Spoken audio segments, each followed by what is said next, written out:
Olá, muito boa tarde para você que nos assiste. O Consulta ao Doutor já está no ar. Hoje para falar sobre os danos cerebrais provocados pela insônia. Você já parou para pensar na qualidade do seu sono? Você sabe se você dorme bem? Você acorda de fato restaurado, né? Pronto para o dia seguinte? Ou você já se acostumou a passar o dia aí daquele jeito, né? Caindo pelos cantos, dormindo, cochilando 5 minutinhos aí cada vez que dá. Hoje eu tenho o maior prazer de receber o Dr. Júlio Pereira. Ele é neurocirurgião. Sempre que vem aqui ao Consulta, nós aprendemos juntos sobre os temas e é sempre incrível. Doutor, adoro te receber aqui. Obrigada por ter vindo. Obrigado. Vou falar um pouquinho do sono normal. Sabe que eu tenho a impressão que as pessoas se acostumam a dormir mal.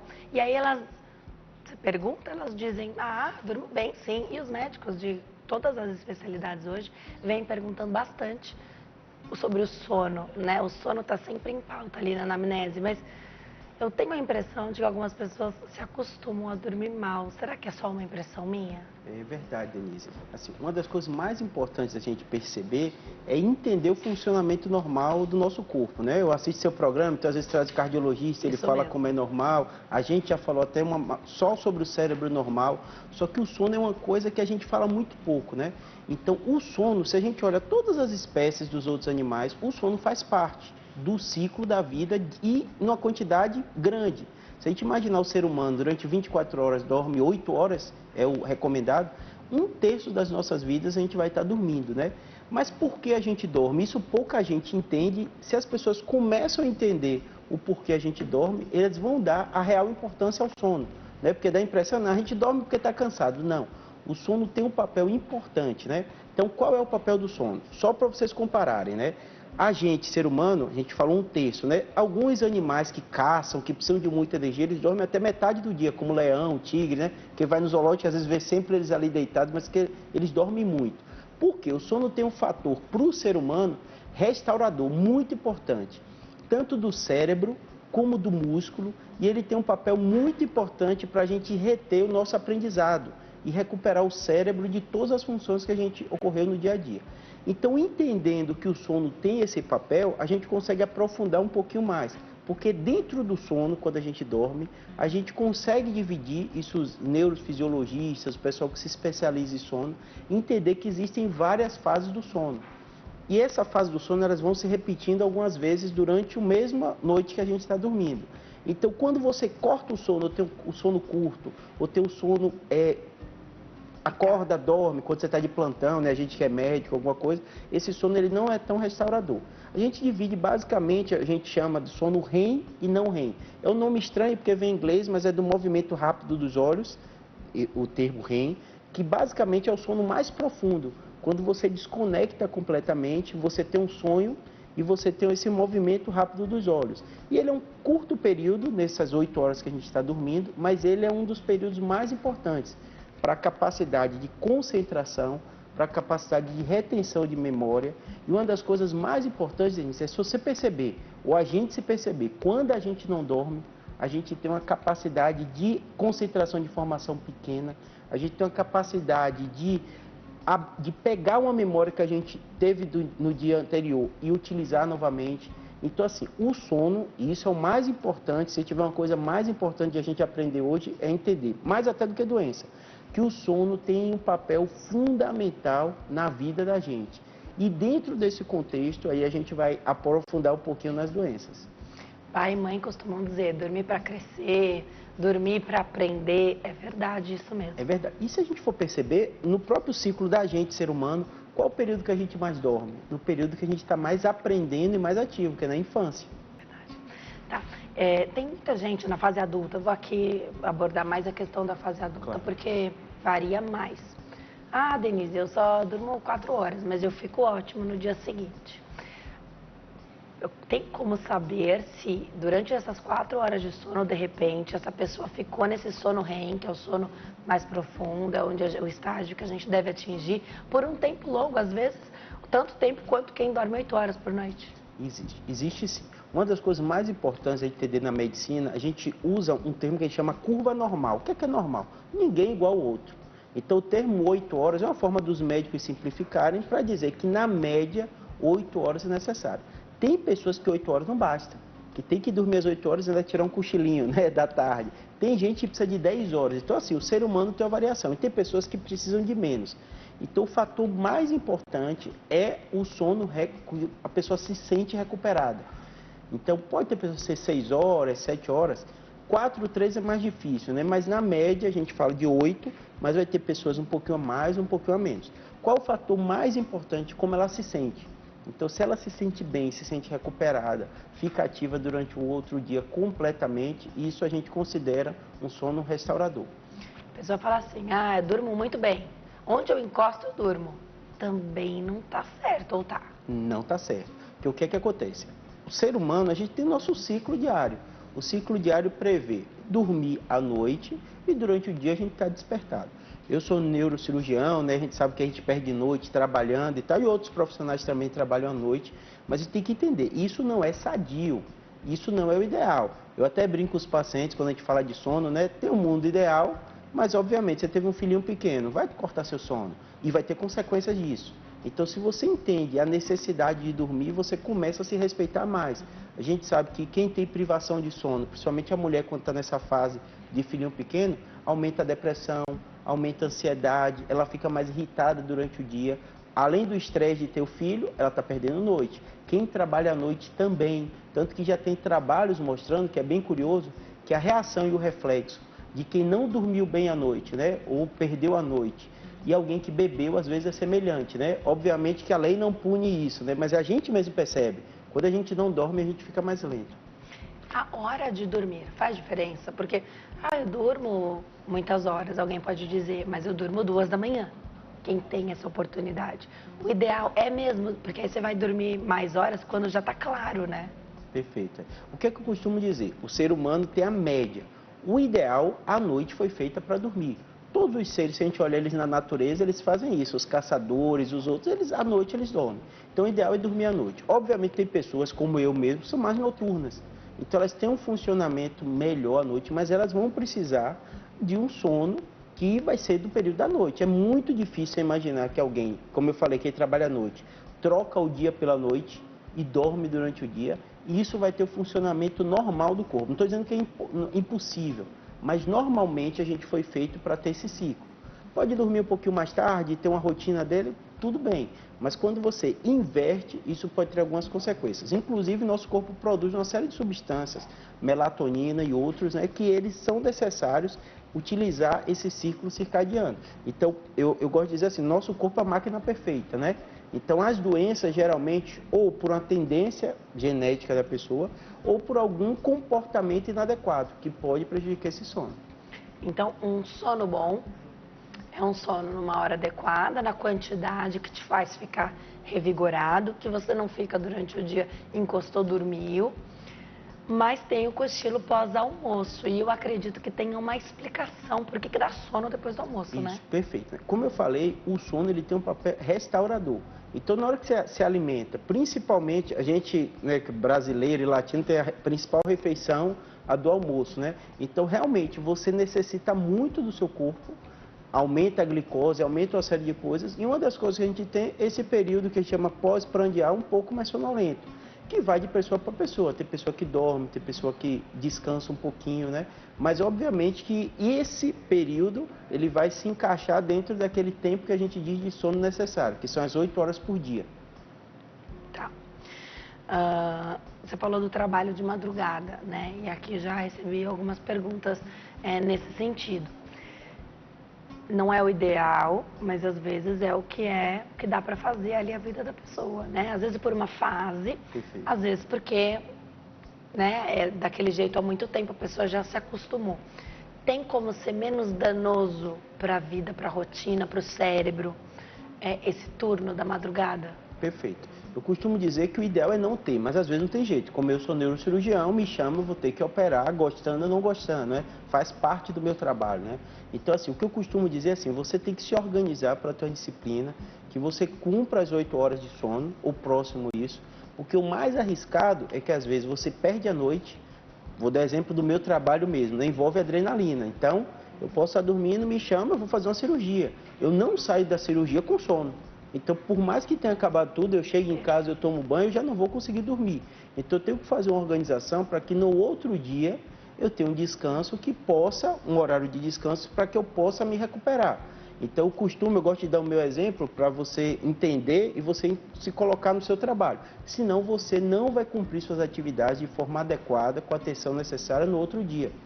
Então, eu costumo dizer, né, que principalmente profissional liberal, né, hoje em dia tem muito com Uber, né, muita gente trabalha em profissões que dependem, entregas, né, que depende única e exclusivamente da decisão dele, do tempo que vai trabalhar, né, ainda mais com essa reforma, né, trabalhista. Então, as pessoas estão sentindo agora responsável pela carga de trabalho que elas vão definir.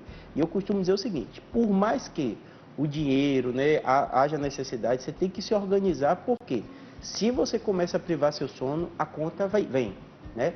E algumas coisas, eu costumo brincar, tudo a gente pode juntar dinheiro para comprar, mas o tempo de vida não. Então, assim, se você faz um longo período de privação do sono, tem trabalhos colocando até quadros demenciais associados à privação crônica do sono, então é uma coisa muito importante. Então, a pessoa tem que se organizar, pensar que sono é saúde. Da mesma forma que aqui no seu programa fala muito de atividade física, né, de alimentação adequada, tem que se colocar também o sono como uma prioridade. Doutor, você falou das mulheres puérperas aí, às vezes não é nem exatamente no pós-parto, mas nesse início aí da vida materna, do primeiro, às vezes do segundo filho, a chegada sempre do bebê que gera uma mudança na rotina. Esse bebê, essa criança também precisa entrar nessa rotina. Pode ser danoso já para a criança, mesmo para um bebê que exige demais ali. Tem mulheres que dizem que o bebê não dorme. E o que a teoria diz, a literatura diz, que bebês recém-nascidos dormem até 23 horas por dia. E a mãe garante que a criança não dorme. Isso pode ser prejudicial desde muito cedo. Isso. A criança, ela está numa fase de adaptação à nova vida, né? Então, ela tinha o período intrauterino, que ela dormia a hora que ela queria, e de repente ela vai para o mundo externo. Geralmente, quando a mãe refere isso, que não dorme, eu falo assim, todo ser biológico dorme. Só para vocês terem ideia, vou colocar situações extremas que você vai entender. Numa UTI, luz acesa o dia inteiro, a luz clara, gente trabalhando, há uma incidência muito alta de delírio. O paciente começa a ver coisas onde não tem, única e exclusivamente pela rotina estressante e pela modificação da luz. Já ouvi esse relato nos idosos. É muito comum. O paciente, só pelo fato de ele estar no UTI, ele está bem, não tem outra coisa, e acontece isso, né? A internação já tira ela da rotina. Então, na criança, a mãe vai colocar a criancinha na rotina.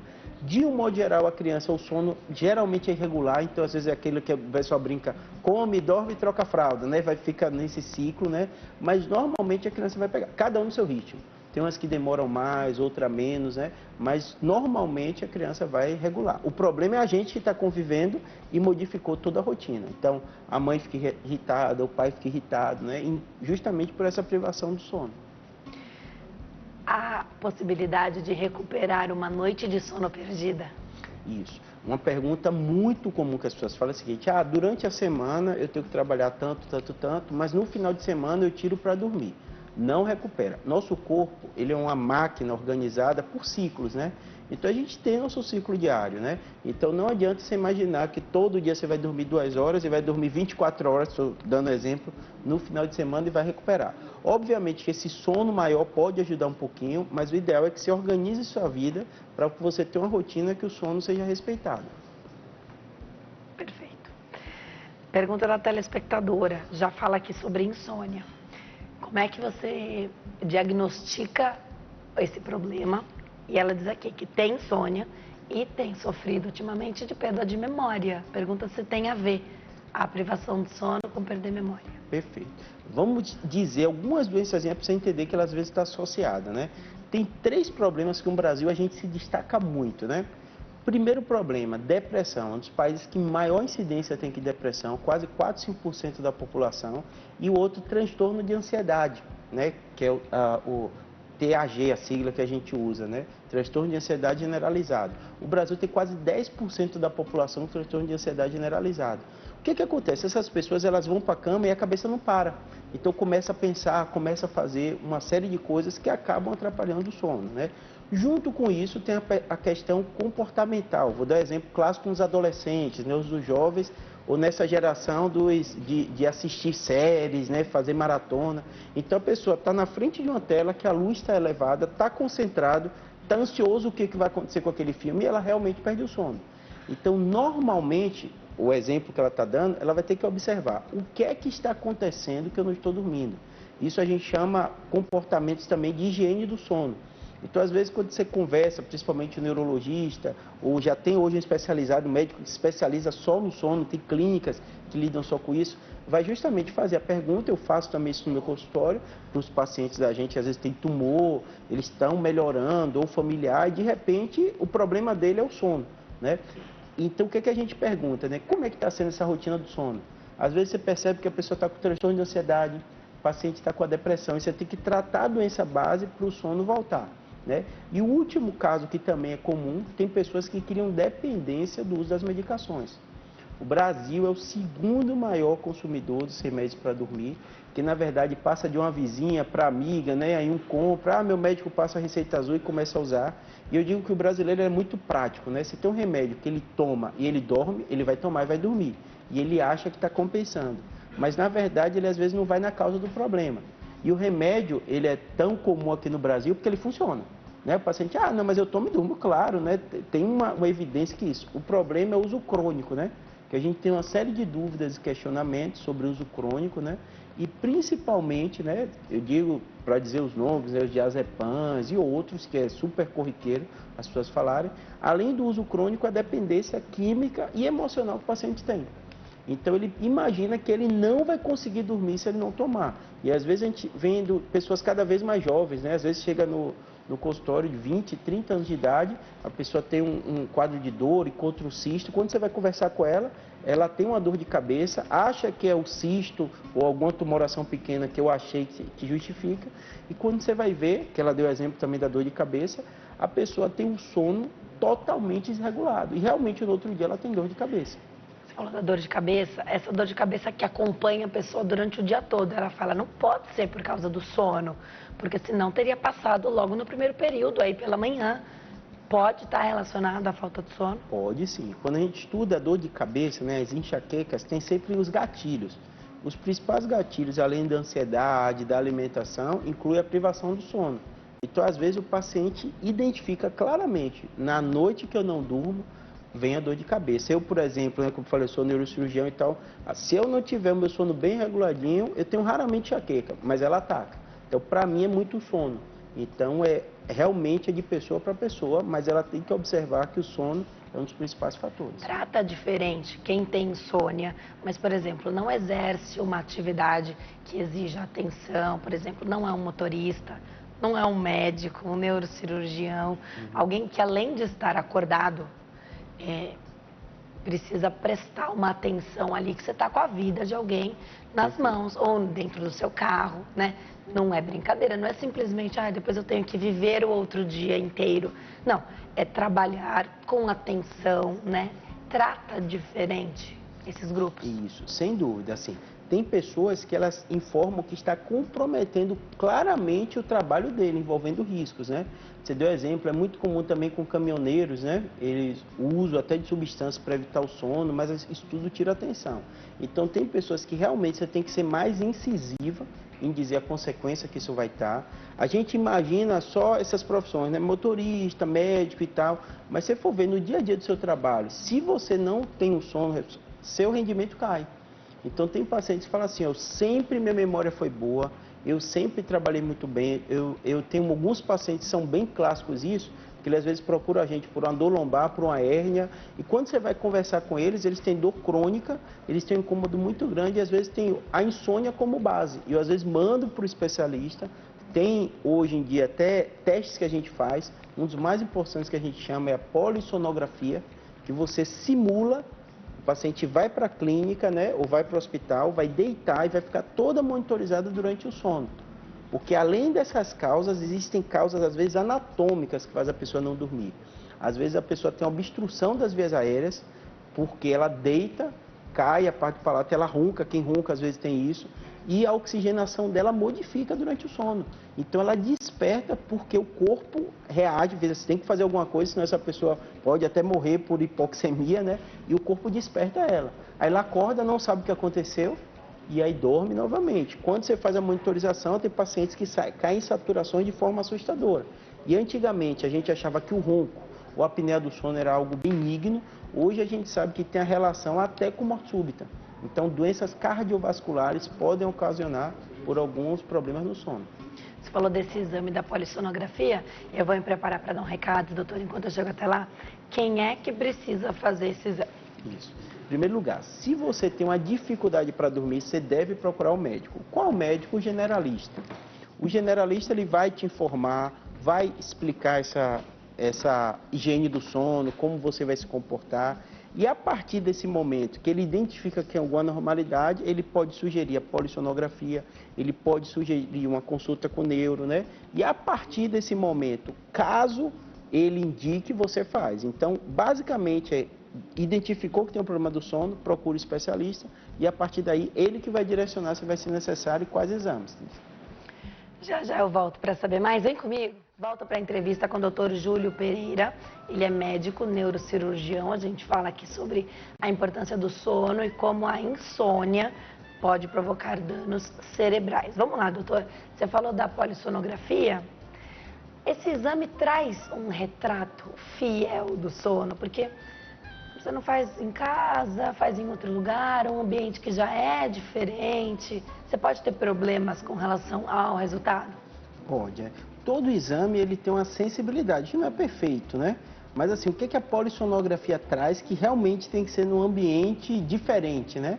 É porque você vai ter taxa de oxigenação, você vai ter uma série de medidas, até às vezes o eletro você faz também do paciente, porque às vezes o paciente tem alguma queixa que você fica na dúvida, será que ele tem uma crise, será que tem um... Então assim, é um ambiente realmente que não é o mesmo que a pessoa está vivendo no dia a dia dela, mas por exemplo, se o paciente ronca, e ele tem uma apneia do sono, que é a suspeita da gente, se ele dormir, onde ele dormir, o corpo dele vai agir de forma semelhante. Então, polissonografia é um exame, nenhum exame ele é 100% fidedigno na realidade, mas ele consegue trazer para a gente uma série de informações que vão ajudar no diagnóstico e no tratamento. Tanto que tem paciente que faz esse exame e a partir dali ele começa a ter que usar uma máscara para dormir, porque a oxigenação dele cai tanto que aquilo corre risco à saúde dele. Ele começa a usar aquilo, tem paciente que começa a usar e volta realmente, agora meu sono está sendo reparador. E essas pessoas, elas dormem muito e até mais e fica como você falou, dorme em qualquer canto, durante o dia está com sono. Então esses exames e esses testes, eles dão informações importantes. E algumas situações podem ser até cirúrgicas, né? Tem gente que não se adapta, por exemplo, ao CPAP, né? Isso, perfeito. Tanto que tem cirurgias que o otorrino faz, junto com o pneumologista define também e o neuro, que às vezes tem que desobstruir, ajuda a desobstruir a via aérea. Porque é uma condição que antes a gente não dava importância, mas hoje a gente sabe que aumenta até taxa do paciente de morte súbita, risco cardiovascular, uma série de coisas. Tá. O telespectador pergunta, quando deito, meu corpo fica tremendo, eu fico inquieto e só durmo depois de tomar algum remédio. Ele não fala qual. O que poderia ser, o que devo fazer? Isso. O mais importante é você deitar e não dormir, alguma coisa está acontecendo. Pode ser um processo de ansiedade. Então, o paciente, às vezes, que tem ansiedade, ele vai para a cama e não consegue, a palavra que eles usam é desligar, né? Então, eles deitam, que é hora de relaxar, e começa a pensar um monte de coisa. Eu costumo dizer que os remédios, a gente também não deve dizer, não deve usar nunca. Ele tem uma função muito importante. Vou dar exemplo. Eu, como neurocirurgião, o paciente tem o diagnóstico de um tumor. Ele está ansioso, ele está descobrindo uma série de coisas, ou está no pós-operatório. É muito comum eu usar medicação. Por que eu uso medicação? Porque ele diz assim, Júlio, eu não consigo dormir. Júlio, isso está me deixando muito ansioso. Então você utiliza, mas tem um motivo, você acredita que isso vai ser transitório e depois ele vai voltar à rotina dele normal, indo bem na cirurgia, tudo isso. Então, às vezes você usa de forma transitória. O preocupante é como ele fala, só durma assim. Isso não é ideal de acontecer. O ideal é que ele entenda o que está acontecendo. Pode ser uma ansiedade? Pode. Existe tratamento para transtorno de ansiedade. A insônia é uma consequência dessa doença. E às vezes o paciente só te fala do sono, mas quando você vai conversar, o dia inteiro ele tem sintomas de ansiedade. Ele fica muito preocupado, ele tem mal-estar, ele tem taquicardia, as coisas não vão bem, ele briga muito, ele fica nervoso. E quando você vai ver, ele tem um transtorno de ansiedade que tem um tratamento específico e associado a isso, ou como consequência, a insônia. E às vezes o médico tem que dar uma medicação para insônia em determinado momento e dar um remédio para o transtorno de ansiedade. Quando esse começa a melhorar, às vezes o remédio da insônia pode se tirar. Essa sensação de inquietação, alguns também falam aqui, sensação de pernas cansadas, isso tudo pode estar relacionado, então, a essa dificuldade e deixar a pessoa com mais dificuldade ainda de dormir? Tem sim. Existem doenças que a gente chama síndrome das pernas inquietas, que a pessoa começa a movimentar a perna de forma sem controle. Alguns até brincam, né? Como se eu tivesse que fazer isso para ninar, para eu dormir, né? E até a avó tem explicação para isso, mas na verdade, às vezes o paciente tem que tomar um remédio que dá essa relaxada na perna e ele consegue dormir. A maioria das pessoas não, às vezes é mania mesmo que ele tem, mas tem paciente que isso gera um transtorno importante. E aí ele fica mexendo a perna e às vezes é casado, não deixa o outro dormir por causa disso, né? Mas assim, são situações específicas. A maioria das vezes o paciente deita, ele relaxa e vai dormir.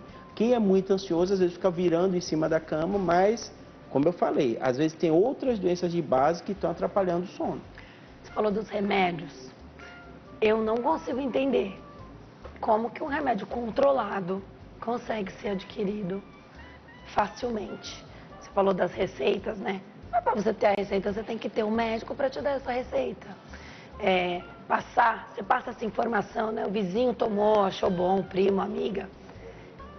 É uma irresponsabilidade, né? Porque você não sabe a dose, você não sabe que danos colaterais aquele remédio pode trazer. Podia ter indicação, por exemplo, num caso seu de paciente com diagnóstico e muito ansioso, mas para outro não, poderia ser, de repente, um medicamento muito mais fraco, numa dosagem muito menor. É complicado, né? É complicado. Eu costumo dizer o seguinte, na maioria das vezes o ideal é que você tenha o seu médico, o médico da família, que você conhece, que você trata e que ele te conheça e você faça o tratamento, né? Tem pacientes que às vezes chegam para mim por causa de um tumor, de alguma doença e ele queixa isso da insônia. Ou no final da consulta fala assim, doutor, tem como você fazer um remédio para mim? Porque eu sempre tomo aquilo. Aí eu às vezes puxo o assunto, eu falo o seguinte, para mim é muito mais fácil eu pegar um papelzinho, te dar a receita e fazer, porque você já toma ele.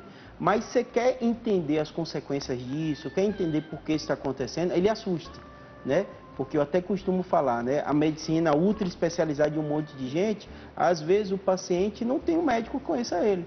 E aí eu até costumo brincar com o paciente que às vezes vai para a segunda opinião do consultório, eu costumo brincar da seguinte forma, às vezes o paciente procura o médico até alguém fazer o que ele quer que seja feito. E às vezes ele quer só a receita azul, e então ele vai procurando até que alguém fala, você tem insônia, toma a receita azul. Alguém vai dar. Alguém vai dar. Então eu falo o seguinte, quem é responsável, no Brasil está mudando essa cultura, quem é responsável pela sua saúde é você mesmo, não é o médico. Você vai ter vários médicos, você vai procurar para um problema específico, muitos desses vão ver você pontualmente e depois não vão ver novamente. Então, se você entende que a insônia é um problema de saúde, você consegue tratar. Se você acha que vai tomar o remédio o resto de sua vida e isso não vai trazer consequências, você vai procurar alguém, ou a vizinha, ou amigo, ou ficar indo em consultório até um médico dar receita, mas você tem que entender que isso traz consequências. Então, o ideal é que você entenda o motivo que está dando esse transtorno do sono, entenda, como a gente falou no início do programa, o que é o sono, então o sono tem uma função, né? E além disso, se você faz tudo isso com o seu próprio corpo, é muito melhor do que você tomar medicação. E eu costumo falar da mesma forma com o paciente, eu falo assim, não é à toa que a gente chama drogaria onde você pega, aquilo são drogas. As drogas as pessoas compram porque funcionam. Então, às vezes a gente fica a impressão de dizer assim, não pode tomar tal remédio que não vai funcionar. Funciona. Às vezes seu corpo acostuma, você aumenta a dose e funciona também. Mas você tem que fazer, da mesma forma que a gente fala de atividade física, de alimentação, imaginar qual a consequência disso no longo prazo. Então, às vezes, quando eu tenho um paciente que eu operei um tumor, ele ficou com insônia, eu dei uma medicação e aí você vem para a fase de retirada. A primeira coisa que o paciente fala assim, doutor, tá tão bom assim, para que vai mexer? Né? Porque ele tem a impressão que eu dei um remédio, o remédio funcionou e alguns até falam, eu nunca dormi tão bem, né? Mas eu falo outro lado da moeda, eu falo, você tem tal idade, a população hoje está vivendo cada vez mais, então está passando dos 90 anos de idade, eu até brinco, eu falo assim, possivelmente você vai precisar outras vezes na sua vida tomar esse remédio, né? E às vezes na fase mais avançada da vida tem um pouquinho um problema do sono, muda um pouquinho esse ritmo, mas o ideal é que quanto menos tempo você tomar, melhor. Então, se a pessoa se conscientiza, entende o que você está falando, entende a importância do sono, entende que as drogas, elas são boas para o tratamento, mas que elas, geralmente, usadas por um período adequado, é muito melhor, aí a pessoa se conscientiza. Quer saber o perigo desses remédios? Porque às vezes você pega um voo, você vê a pessoa ali apagada, você fala, meu Deus, um lugar super desconfortável, espaço pequeno, aquela movimentação, a barulheira que é, e a pessoa não acorda. Você até olha e fala, meu Deus, será que tá vivo, né? Tá viva essa pessoa. Pode trazer danos mesmo, então você pode ter morte súbita por conta de remédio sendo utilizado de maneira inadequada? Pode sim. Você tem que perceber o seguinte, a gente falou, os remédios eles são fantásticos, né? Revolucionaram. Para você ter ideia, Denise, eu gosto de dar esse exemplo para o paciente, às vezes tem um paciente que deu o diagnóstico de um tumor. Às vezes jovem, o mundo dele caiu. Então, realmente, ele fica ansioso. Eu até brinco, eu falo, se fosse comigo, que sou neurocirurgião, ia acontecer a mesma coisa. Você fica preocupado, cirurgia vai ter consequência, vou ter sequela. Então, assim, nesse momento é mágico, é impressionante. Às vezes o paciente fala, Júlio, não sei o que aconteceu, eu estava ansioso pelo tumor, não estava dormindo, comecei a tomar esse remédio, é como se tudo ficasse mais claro. Por quê? Ele não dormia, ele estava nervoso, a memória não estava legal. Então, assim, o remédio ele tem essa função. O grande problema é que as pessoas, e o brasileiro principalmente, a gente é muito prático. E a gente imagina que vai tomar o remédio o resto da vida e aquilo não vai melhorar. Então, assim, a gente tem que perceber que esses remédios usados de forma crônica, eles criam dependência no corpo. Geralmente é dose dependente. Então, você começa a tomar uma dose, depois de um tempo aquilo não funciona e você aumenta a dose. E aí você vai precisar de uma dose maior. E a terceira coisa, você não vai na raiz do problema. Então, acaba que às vezes o remédio, se você entende, como eu dei exemplo dos meus pacientes que descobrem tumor, eu sei qual a causa, né? Tem um motivo claro, né? E eu entendo que aquilo vai passar, então vai ser por um momento. Às vezes a pessoa, num curso de uma depressão, começando o tratamento de ansiedade com o psiquiatra, ele vai precisar também. Mas, utilizando isso como, eu digo para o paciente que é como se fosse uma muleta, né? Então, ele está recuperando de uma coisa, num determinado momento ele vai precisar, mas depois ele vai largar. Na hora de largar, nunca é fácil. Então, na hora de você tirar, nunca é fácil. Mas é importante. Mas é importante. A gente já fala do desmame. A gente já fala desse desmame do remédio também. A Fátima está na linha, fala conosco aqui de São Paulo. Oi, Fátima, tudo bem? Boa tarde. Boa tarde, Denise. Tudo bem? Tudo jóia. Seja bem-vinda ao Consulta ao Doutor. Fica à vontade. Bom, seu programa é ótimo, né? Eu não perco nem um dia por nada, né, claro. Então, eu queria saber, assim, porque eu tenho depressão, né? E daí eu tomava remédio, eu tomo remédio, fluoxetina, diazepam, essas coisas para dormir, só que eu não estava conseguindo dormir. Então o médico passou, ele mudou o remédio, mas não conseguia dormir. Quer dizer, ele acha que eu durmo, não, ele falou que eu durmo, só que eu não sei se eu durmo, porque eu amanheço cansada. Aí então eu fiz a polissonografia, né? Então, aí ele me encaminhou para um otorrino neuro. Como neuro é mais difícil de passar, então eu fui no otorrino. Aí o médico passou aquela máscara que é CEPAC, eu não sei como é o nome da máscara. É uma máscara, o médico ele sabe. Então, é uma máscara para dormir. Aí eu queria saber queria mais saber a respeito, né? Porque eu não sei, eu estou usando a máscara, daqui a um mês eu vou ao médico de novo, para saber se eu estou me adaptando, né? Porque eu tenho também a apneia do sono, porque no exame deu a apneia do sono. E eu durmo, mas eu acho que eu não dormi, parece que eu estou cansada no outro dia. Obrigada, Fátima, um beijo para você. Denise, beijo, obrigada, tchau. Tchau, querida. Doutora, a Fátima fecha o olho e dorme. Ela não fica olhando o tempo passar no relógio. De fato, ela está dormindo, mas ela não se sente descansada. Significa que ela não dorme bem, da mesma maneira de quem não consegue nem pregar os olhos. Quando ela fala que foi ao médico e foi indicado para ela o CEPAP, essa é a única opção. Então, ela falou que era mais difícil passar no neuro, ela passou primeiro no otorrino, né? Essa investigação podia trazer um leque maior para Fátima? Isso. O caso dela é um caso bem ilustrado de alguém bem acompanhado, né? Você viu que ela disse vários motivos, né? Depressão, começou a tratar, né? Provavelmente ela não referiu, mas já sentiu uma melhora, né? Mas continuou com o problema de dormir. O médico ficou preocupado, achou estranho, já que a depressão já estava sendo tratada. Foi atrás de outra causa, encontrou uma causa anatômica. Então, passou o CPAP. Então, eu costumo dizer o seguinte, a gente que está de fora, principalmente que não é médico, acha que é uma linha reta. Ah, o médico viu, descobriu, mas às vezes a medicina é isso, é o acompanhamento. Então, ele começa a dar o diagnóstico, deu o diagnóstico de depressão, tratou, não houve a melhora completa do sintoma, pensa numa segunda causa para isso, que podem ter 2 problemas associados, como é o caso dela. Ela tinha uma causa anatômica também, e é o clássico que ela falou, sono não reparador. A pessoa fecha o olho, olha o relógio, dorme o tempo e acorda como se não tivesse dormido. Começou a fazer uso do CPAP. O que é que eu costumo dizer? Esse acompanhamento que ela fez é perfeito. Então ela vai voltar para o médico dela e dar o feedback. Está melhorando ou não está?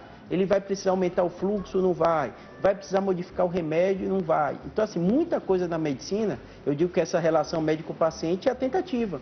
Então, às vezes, um paciente tem insônia ou tem uma coisa dessa, fala assim, ó, eu acredito que é do tumor, possivelmente você vai melhorar, eu vou fazer essa medicação por um tempo. Às vezes, o paciente está curado do tumor, está, na minha opinião, já era para estar melhorando a insônia, quando você vai ver, ele desenvolveu um caso de depressão.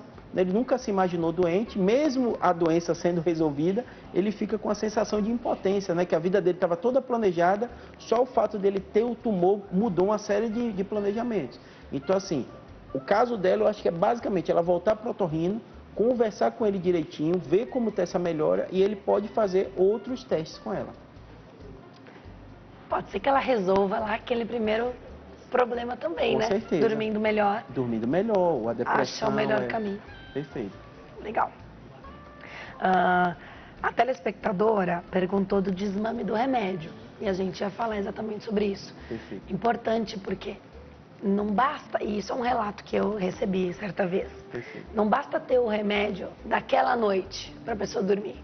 Se está acabando o da semana, se a cartelinha está acabando, ou se você começou a última cartelinha, a pessoa fica tão ansiosa.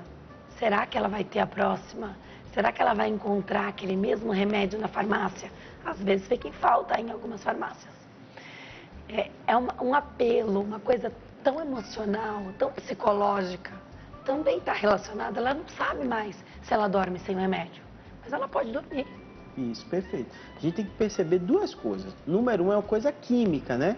Então, da mesma forma que eu brinquei falando, chama de drogaria porque é uma droga, muitos deles criam dependência no nosso corpo. Isso não é o fim do mundo. Muito remédio que a gente, médico, usa, precisa de desmame, né? Então, o médico vai conversar com ela e ver como vai ser retirado. Eu costumo dizer para o paciente que, assim, nada precisa ser torturante, né? Não é pela ficar ansiosa e dizer, e se eu não precisar? E se eu não conseguir? A gente vai reduzindo a dose. Então, o processo. O que eu percebo geralmente é o seguinte, primeira coisa, o paciente se convencer de que é importante tentar tirar.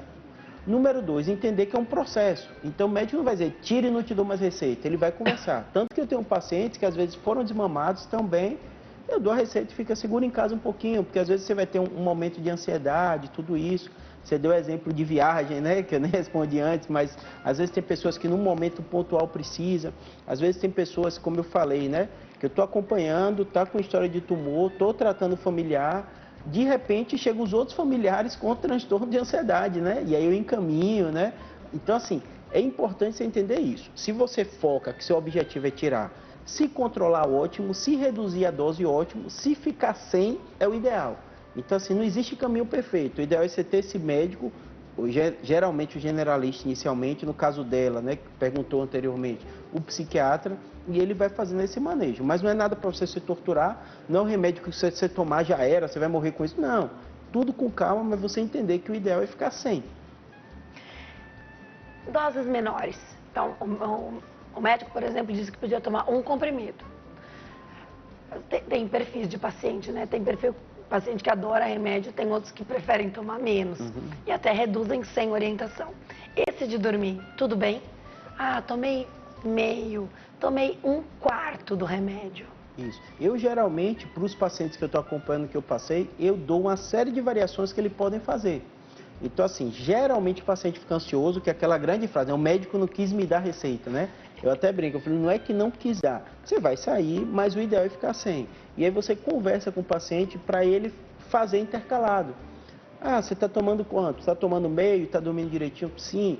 Vamos tentar, o dia que você estiver mais tranquilo, não toma. E geralmente o que eu percebo desse jeito, o paciente fica tranquilo, porque ele tem lá a muleta caso ele precise, e ele começa a desmamar, e às vezes ele fala, fui fazendo isso, já tem semanas que eu não estou tomando, e eu estou dormindo bem. Ou às vezes ele fala, fiquei 1 mês sem tomar, mas de repente aconteceu um fator no trabalho, um estresse maior, e à noite eu não estava conseguindo dormir. Aí eu tomei só aquele, dormi e pronto, fiquei 1 mês sem tomar. Então assim, o ideal é ele ter esse, eu costumo dizer que assim, aqui no Brasil não é tão comum, mas está sendo, né, muitas das drogas ser manejadas também pelo paciente.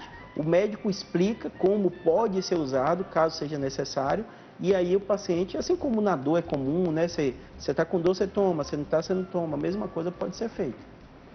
Ana Maria, de Sorocaba, conta, na verdade, que sofre de ansiedade há 4 meses.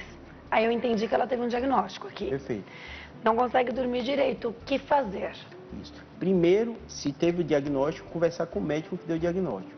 Alguns pacientes perguntam, Júlio, foi o clínico geral, foi o médico da família. A doença é tão comum que quase todo médico tem um certo cuidado e acompanha com isso. Então, assim, por exemplo, sou neurocirurgião, não é todo paciente que eu vou mandar para o psiquiatra. Então, muitos pacientes meus, se eles têm tumor, eu consigo dar o diagnóstico inicial, ou tem depressão, eu faço o tratamento inicial e ele fica muito bem. Outros vão precisar do acompanhamento. Então, ela vai conversar com o médico que está acompanhando ela, que vai ver qual medicação vai ser necessária, ela entender que não é o fim do mundo, 10% das pessoas têm transtorno de ansiedade, 4 a 5% dos brasileiros têm depressão, então o mais importante é perder o preconceito. Então, assim, se a gente não tiver preconceito, já vai ajudar porque a gente vai falar sobre a doença. E a pessoa entender que se ela tem o preconceito de procurar o psiquiatra, preconceito de falar com a família sobre a doença, ela vai sofrer. E só para você ter ideia, como os números são assustadores, né? Já é a segunda e as principais causas de morte no jovem o suicídio. Se a gente fala profissional médico, é um dos líderes da profissão que maior incidência de suicídio. Tem os dados agora do CREMESP colocando.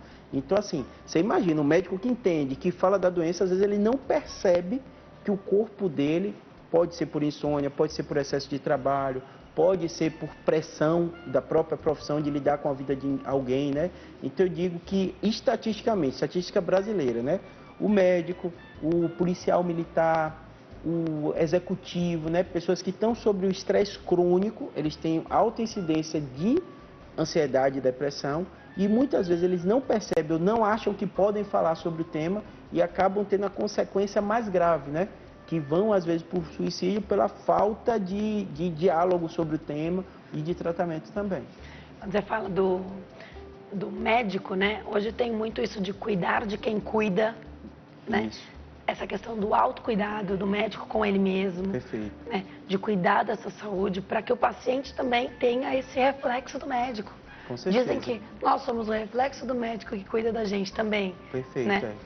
E nessa questão de um bom sono, também, se você tem, claro que você tem momentos, né? Então, você é chamado para fazer uma cirurgia que você tem que ir, mas Perfeito.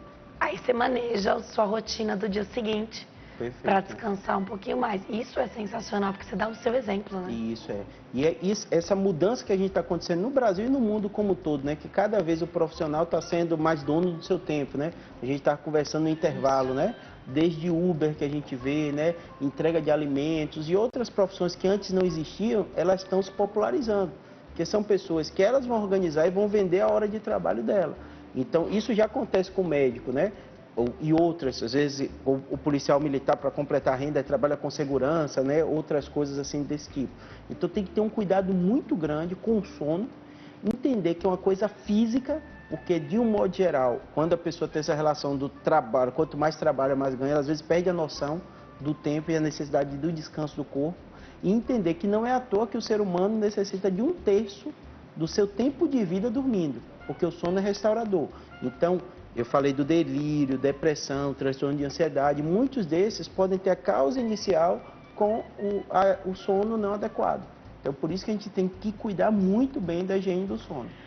Tem evidências ou indícios que também a falta de sono possa levar a Parkinson e Alzheimer? Isso. O mais importante que a gente tem é que o sono, vamos dizer assim, a privação do sono crônica tem uma relação com a alteração da memória, certo? e pode levar, sim, a algumas consequências. Os quadros demenciais com o uso da medicação também têm sido estudados. Então, ainda não é evidência definitiva, mas tudo levando a crer. Inclusive, que eu achei muito curioso de algumas revisões, tem utilizado profissões. Estou colocando nos Estados Unidos. Trabalhos noturnos têm relação com uma série de outras doenças. Então, assim, óbvio que eu até brinco com o paciente, eu fiz mundo perfeito não existe, né? Nem eu consigo comer de forma perfeita, fazer exercício de forma perfeita, dormir de forma perfeita, mas a gente tem que ter um norte. Se a gente entende que o sono é essencial, mesmo quem peca um pouquinho às vezes nisso, ele vai dar uma relevância maior. Então, achar que o sono, né, qualquer 2 horinhas está bom, né? Entender que caso ele jovem ou que não tem um problema de saúde, se ele fizer isso de forma crônica, a conta vai chegar um dia. Essas pesquisas que você citou, americanas, trazendo esses resultados, imagina a nossa aqui, que além do trabalho, então imagina quem trabalha de madrugada, tem ainda a volta para casa, cheia de insegurança, né, cheia de medo. Certeza. É um perigo. Vou preparar para ir para o intervalo. No próximo bloco eu quero saber se insônia tem CID, se é considerado uma doença, se é uma condição. Tá? No próximo bloco, o Dr. Júlio Pereira, nosso convidado, neurocirurgião, explica tudo para nós. Até já. Nós estamos de volta. Hoje o Consulta ao Doutor fala sobre os danos que a insônia pode provocar ao nosso cérebro. Então a gente abriu o programa falando do que é um sono bom, o que é um sono normal, por que é tão importante dormir bem, né? Por que a gente às vezes perde essa referência ao longo da vida e acaba se acostumando com uma qualidade de vida ruim, né? Hoje quem tira as nossas dúvidas é o Dr. Júlio Pereira. Ele é médico neurocirurgião. Explica tudo para nós, doutor. Insônia tem CID? É considerado doença? Isso, sem dúvida, é uma doença, né? Eu costumo dizer que algumas doenças, elas são consequências de outras, né? Obviamente, a gente médico tenta encaixar uma doença que explique tudo, né? Mas, assim, é muito comum ter problema associado. Como eu te falei, eu sou neurocirurgião, então, costumeiramente, eu estou na consulta do paciente com a dor lombar, com hernia de disco, ou que tem um cisto aracnoide, ou tem um tumor. Quando você começa a conversa e começa a examinar e começa a ouvir a história, às vezes o problema mais importante dela é a insônia. Então ele começa a conversar com você e às vezes ele acredita que aquela dor crônica está levando à insônia, algumas vezes que ele está com dor o tempo inteiro, então ele deita, não tem posição, a coluna está ruim, ou às vezes tem uma dor de cabeça que pode ser por um cisto, uma dor de cabeça primária, que faz também ele perder o sono. Mas, às vezes, a insônia é o grande problema dele. Então, às vezes, chega um paciente, às vezes, para mim, que acredita que tem uma determinada coisa, e eu, às vezes, mando pro pneumo, mando pro otorrino, falar assim, não, opa, mais provável você ter uma apneia do sono, essa apneia do sono está tirando seu sono e veio todas as outras consequências. Essa ressonância que você fez é um achado, essa hernia de disco não precisa operar, você tem que primeiro tratar a causa mais importante, que às vezes é a insônia. Então, eu costumo dizer que a gente divide a medicina em especialidade porque a gente não consegue saber tudo. Mas, às vezes, o corpo aponta uma coisa, a pessoa escolhe o especialista achando que é ele que vai resolver e, às vezes, quando a gente conversa, a gente dá outro diagnóstico. Você falou do médico da família, do generalista. E, às vezes, esses médicos acabam ficando tão negligenciados, né? Tão à margem aí, por não serem especialistas. Mas, na verdade, eles podem nos acompanhar, mesmo quando você está acompanhando com o especialista. Com certeza, né? E principalmente a gente que é especialista, eu sou neurocirurgião, eu vejo doenças raras, né? E muito específicas. E às vezes na primeira consulta é difícil você entender o que está se passando, né? Porque você não conhece a pessoa. Às vezes com costume, com a prática, você vê, né? Quem é mais ansioso, quem não está falando muito e não quer contar alguma coisa, né? Às vezes a pessoa fala, ah, não, isso não é com ele, não. Às vezes o próprio familiar corta, né? Ah, eu também não durmo bem. Aí ele corta e fala assim, ah, não é com ele não, ele é para ver a coluna. E às vezes aquela informação que alguém cortou, que a pessoa não falou, é a mais relevante. Então, assim, realmente, o médico generalista e o médico da família que te acompanha, isso é tão curioso, Denise, que saiu um artigo grande numa revista bem famosa da medicina, mostrando que quem tem o seu médico generalista vive mais. Né? Então, às vezes, procedimentos desnecessários, por ele conhecer o paciente, ele liga, conversa e evita um procedimento. Né? Às vezes, um tratamento equivocado. Eu costumo dizer, a gente é ser humano, né? A gente é médico, então, às vezes, você foca numa doença, quando você pega o médico generalista que conhece e fala, opa, Júlio, segura um pouquinho, porque ele tem outras causas. Ah, não, essa hérnia dele já tinha muito tempo, né? Ele está mais ansioso por outras coisas. Vamos segurar um pouquinho para ver se a gente consegue controlar ele. Tem uma pauta que a gente fez aqui já, que eu tenho muito carinho, que é sobre o cérebro, como ele funciona, o que é normal, né? As regiões, tudo é nobre dentro do cérebro, né? Você falou que uma das áreas que podem ser afetadas por conta da insônia é a área da memória. Queria que você mostrasse onde que fica essa área. Né? Eu costumo dizer que o cérebro da gente, né, é um dos órgãos e dos sistemas mais complexos que a gente tem conhecimento. Então, quando a gente fala aqui, são bilhões de neurônios conectados. Antigamente, a gente queria apontar uma área específica. Hoje, a gente sabe que é tudo conectado. O mais comum aqui é nessa região temporal, a amígdala, toda essa região da parte temporal é a sede da memória. O hipocampo, que está dentro dessa região temporal. Então, quando a gente vê doença de Alzheimer, tem um Q na imagem da forma crônica, uma atrofia dessa região temporal, né? O paciente, às vezes, tem uma amnésia transitória, às vezes pode ter uma pequena isquemia nessa região. Mas por que a memória sofre antes? Porque é um dos locais que mais precisa de irrigação e que mais funciona. Então, quando o paciente, às vezes, tem uma isquemia, por hipoperfusão, teve uma parada cardíaca, teve alguma coisa, onde sofre a memória. Então, assim, a região da memória, que nessa região aqui temporal, é um dos locais mais importantes e que mais sofrem no momento de algum dano para a gente.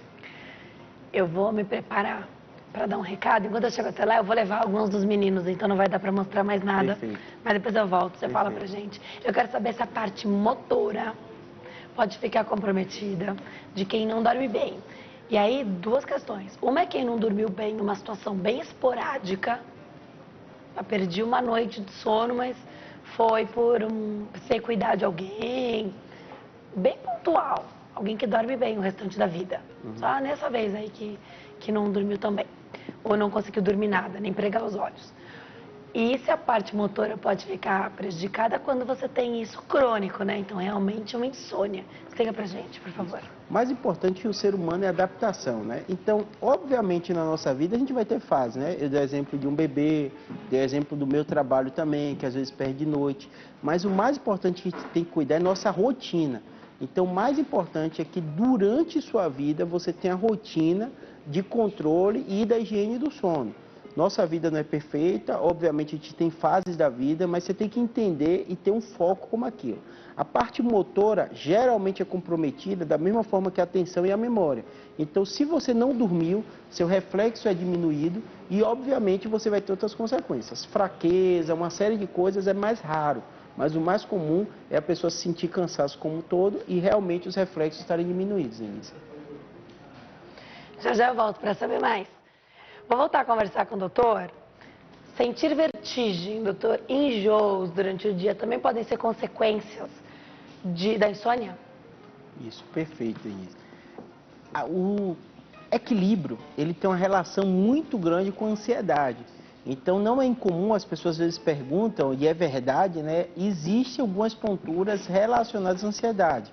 Então, às vezes é um termo tontura, vertigem, que as pessoas confundem, mas basicamente a tontura é a sensação da cabeça vazia, a sensação como se estivesse flutuando, andando de um barco, né?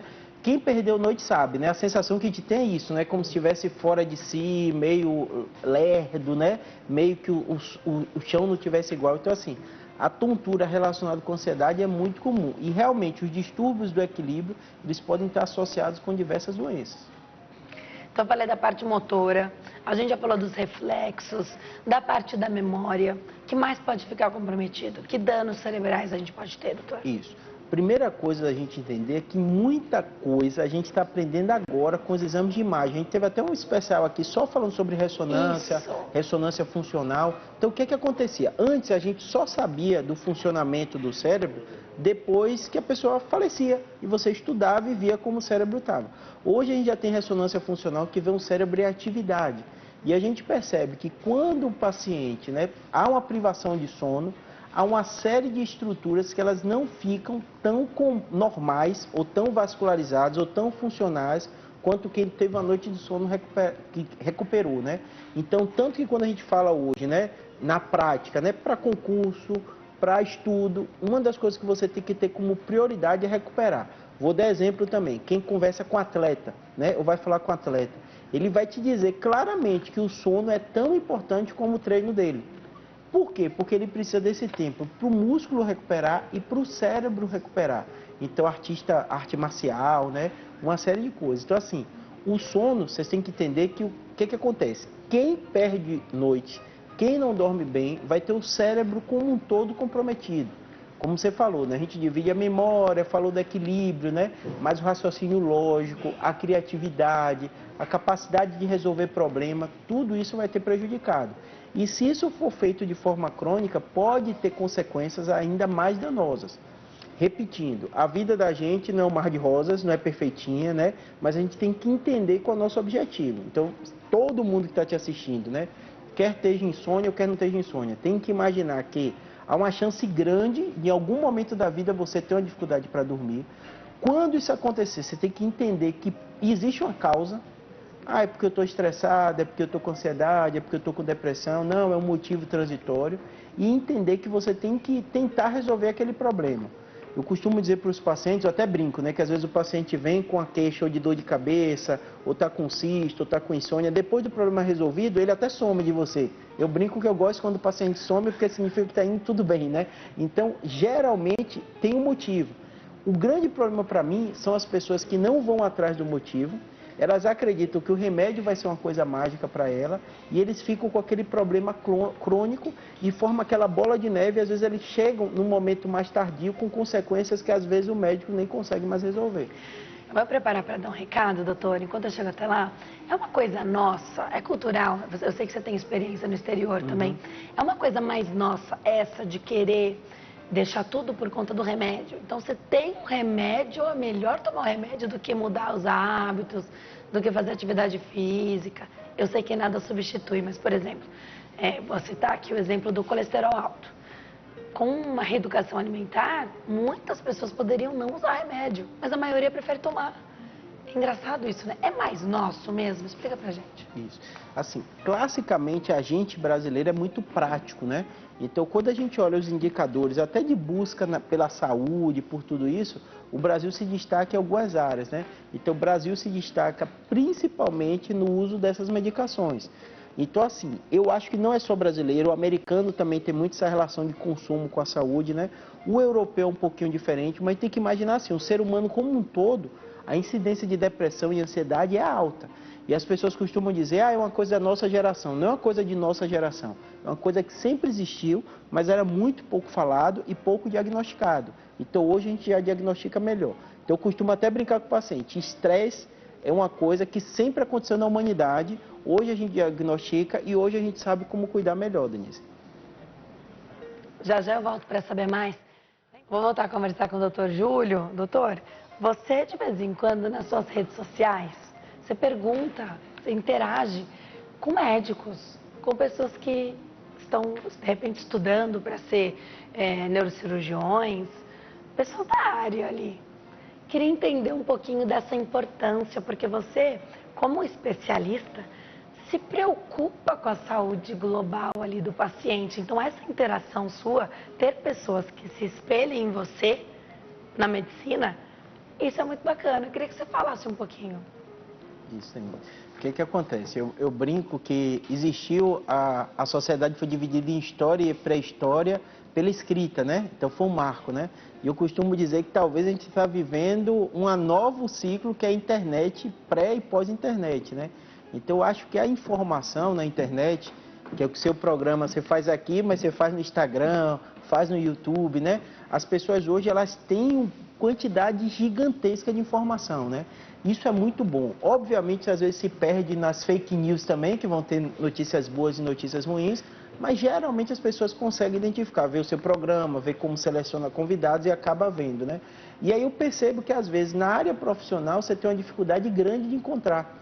Então, assim, obviamente, na faculdade você tem, né? Mas hoje, como o Brasil é um país tão grande, tão global, é super curioso. Para você ter ideia, por causa de rede social, tem um colega que fez faculdade de medicina no Brasil, me conheceu por rede social, hoje faz residência em Harvard, de oncologia, Felipe Batalini, né?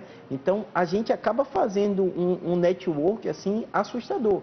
E a gente falou até de saúde mental, né? E até o conselho, várias coisas estão discutindo isso muito, de saúde mental do médico e outras especialidades. A polícia militar, eu acho que aqui também está fazendo um debate muito grande. porque é justamente isso, o ser humano é um ser social, né? Então a gente precisa dessa interação, né? Então às vezes eu vejo as pessoas criticando rede social, né? Ah, ficam só postando selfie e tal. Eu falo assim, o ser humano ele é social.